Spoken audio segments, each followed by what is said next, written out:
The nomination of Mahrang Baloch for the Nobel Peace Prize sparked suspicion across Pakistan. Jørgen Watne Frydnes, the man who nominated Mahrang Baloch for the Nobel Peace Prize, is being hailed in some circles as a voice for human rights. Is he even qualified to sit on the Nobel Committee? Frydnes, once CEO of Utøya AS, is now chairman of the prestigious Norwegian Nobel Committee. But his record is far from spotless. In fact, his past is riddled with serious financial allegations, conflicts of interest, and potential violations of corporate law in Norway. A major investigation by PwC revealed possible breaches of Norway's company laws at Utøya AS. His departure left the organization financially drained, buried in unpaid bills, and struggling to stay afloat.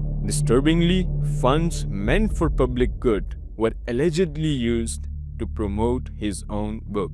How can the Nobel Committee maintain its integrity when its chair is embroiled in credibility questions? And now he's put forward Mahrang Baloch, a deeply polarizing figure whose associations with separatist rhetoric and alleged extremist sympathies have drawn strong condemnation across Pakistan. Now let's talk about some of the influential peace promoters and humanitarians who, despite of their services, were never awarded Nobel Prize. First and foremost, Abdul Sattar Idi, who is included in the Guinness World Record for his largest volunteer ambulance organization. Along with that, Václav Havel, leader of the Velvet Revolution, ending communist rule in Czechoslovakia. Eleanor Roosevelt, key architect of Universal Declaration of Human Rights, 1948. Ken Saro-Wiwa of Nigeria, a peaceful activist against environmental destruction by oil companies in the Niger Delta.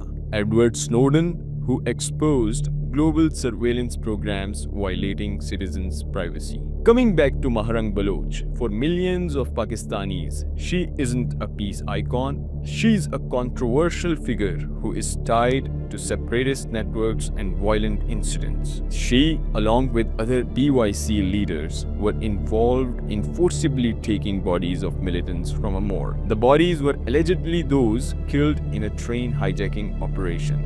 She is frequently seen inciting people to violence and rebellion. Pakistan's fight against terror has cost over 94,000 lives. Massive military operations dismantled terror networks and restored order. The sacrifices the world has recognized. So why is someone linked to violent narratives being honored? The international community has praised Pakistan's efforts. Even US and EU officials have called it a vital partner in defeating terrorism. That's what makes this nomination feel like a betrayal. Pakistan rejects this nomination, and the message is simple. Our sacrifices won't be erased. Our sovereignty won't be compromised. And peace, real peace, can never be rooted in bloodshed.